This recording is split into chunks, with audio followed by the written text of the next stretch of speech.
ఆంధ్రుల కలల రాజధాని అమరావతికి రాజముద్ర పడింది. సమున్నత శిఖరాల దిశగా వెళ్లేందుకు నాంది పడింది.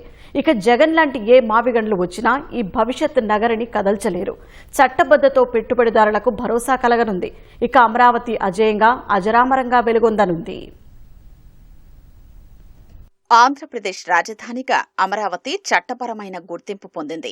2024 జూన్ 2 నుంచి అమరావతికి రాష్ట్ర రాజధాని హోదా దక్కింది.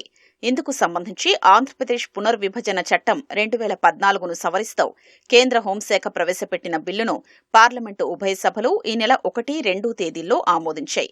దీనిపై రాష్ట్రపతి ద్రౌపది ముర్ము సోమవారం సంతకం చేశారు. ఆ వెంటనే గెజిట్ విడుదలైంది. ఆంధ్రప్రదేశ్ పునర్వ్యవస్థీకరణ సవరణ చట్టం 2026గా దానికి చట్టరూపమిచ్చారు. అమరావతిని రాష్ట్ర రాజధానిగా ప్రకటించాలని కోరుతూ రాష్ట్ర శాసనసభ మార్చి 28న ప్రత్యేకంగా సమావేశమై తీర్మానం చేసింది. దాన్ని కేంద్రానికి పంపింది. ఈ మేరకు కేంద్ర ప్రభుత్వం ఆంధ్రప్రదేశ్ పునర్వ్యవస్థీకరణ చట్టంలోని సెక్షన్ 5(2)ను సవరించి 2024 జూన్ 2 నుంచి అమరావతిని ఆంధ్రప్రదేశ్ రాజధానిగా గుర్తింపునిస్తూ సవరణ బిల్లులో చేర్చింది. దానిపై ఈ నెల 1న లోక్సభలో చర్చ జరిగింది. వైసీపీ మినహా చర్చలో పాల్గొన్న పార్టీలన్నీ బిల్లుకు మద్దతు పలికాయి. అనంతరం మూజువాణి ఓటుతో బిల్లును దిగువ సభ ఆమోదించింది. ఆ తర్వాత 2వ తేదీన రాజ్యసభలో బిల్లుపై చర్చించారు.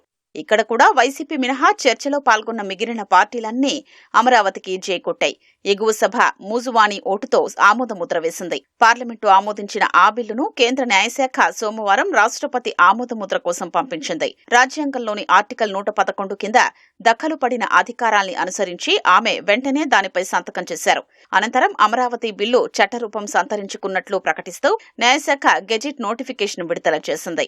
అమరావతి కిందకి సిఆర్డీఏ చట్టం కింద నోటిఫై చేసిన ప్రాంతాలన్నీ వస్తాయని చట్టంలో స్పష్టం చేశారు.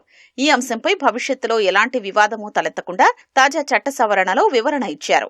ఆంధ్రప్రదేశ్ రాజధాని ప్రాంత అభివృద్ధి ప్రాధికార సంస్థ చట్టం 2014 కింద నోటిఫై చేసిన రాజధాని ప్రాంతాలన్నీ కలిపి అమరావతి కిందికొస్తాయని ఇందులో పేర్కొన్నారు. భవిష్యత్తులో ఇందులో ఏ మార్పు చేర్పులు చేయాలన్నా పార్లమెంటు మాత్రమే చేయాల్సి ఉంటుంది. శాసనసభ చేసే సవరణలకు చట్టబద్దమైన విలువ ఉండదు.